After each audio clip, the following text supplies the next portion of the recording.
Ad paid for by Marjan Philhour for Supervisor 2020. Financial disclosures are available at sfethics.org. Thanks, Marjan. So apologies if I talk quickly, but I've got a lot of findings to share. So my name is Mark Dietrich, and I'm a 26-year San Francisco resident. As Marjan mentioned, an involved dad, a neighborhood Cub Scout leader, but most importantly today, I'm one of your Richmond neighbors. So attacking homelessness is very personal to me. This past summer, I discovered a longtime friend and neighbor living in a tent at the 18th Avenue, the Alexandria Theater encampment. And being homeless was an ordeal that nearly killed him. Luckily, my wife and I were able to save him from the downward spiral of living on the street. We took him into our home safely, worked to get him the help he needed, and got him into safe, sustainable housing. So I don't just talk the talk here, but I walk the walk when it comes to this topic. So it goes without saying that homelessness is number one on everyone's list. I don't need to run through a list to describe how bad it is. We all know it.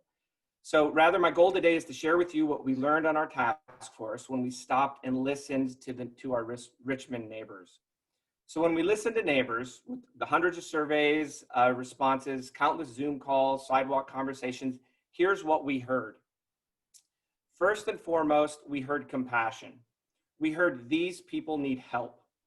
Richmond neighbors sometimes get labeled as uncaring, or they don't want to see homeless people outside their doors. But when we stopped and listened, helping suffering human beings was at the core of everyone's first instincts. Most neighbors just don't know how to channel that compassion into actions that help. They do believe that handing someone a tent and allowing them to live on the sidewalk is not compassionate.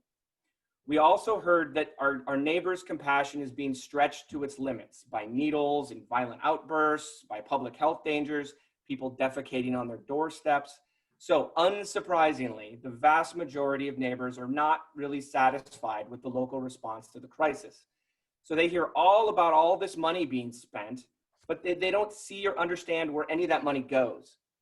All they see is the chronic homeless cases, those deep in the spiral, getting worse every week. So next, we heard that Richmond District residents want and expect a strategy that's multi-pronged, one that acknowledges the nuances and the complexities of homelessness. People who want help, people who refuse help, people on the edge of homelessness, people who've been on the streets 15 or 20 years. Solutions can't be just services or just law enforcement. The neighbors asked us, don't we need all of the tools, incentives and disincentives to work in tandem simultaneously? There's also a great deal of sentiment in our neighborhood about efforts that enable, exacerbate, or even encourage the problem. Our neighbors know that compassionate, supportive services are needed, but residents don't see them partnered with any practical limits, expectations, maybe call it tough love, incentives that actually change behaviors, break the cycle, or stop attracting people who come to the city from elsewhere. Our neighbors are honestly wondering, where are the experts? Where's the army of substance abuse and mental health professionals? Where are the creative programs from other cities that have made a dent in homelessness, like Austin or Columbus or St. Paul? Why is San Francisco not on that list? Neighbors hear tidbits about this organization or that agency with a splashy name, all good intentioned, but the Richmond District residents simply don't see any of them rowing in the same direction. So we learned that our neighborhood is split on whether safe sleeping sites on public land is a good idea or a bad idea. Fine. But our neighbors spoke with a unified voice when it comes to the big two that Senator Wiener mentioned, addiction and mental health.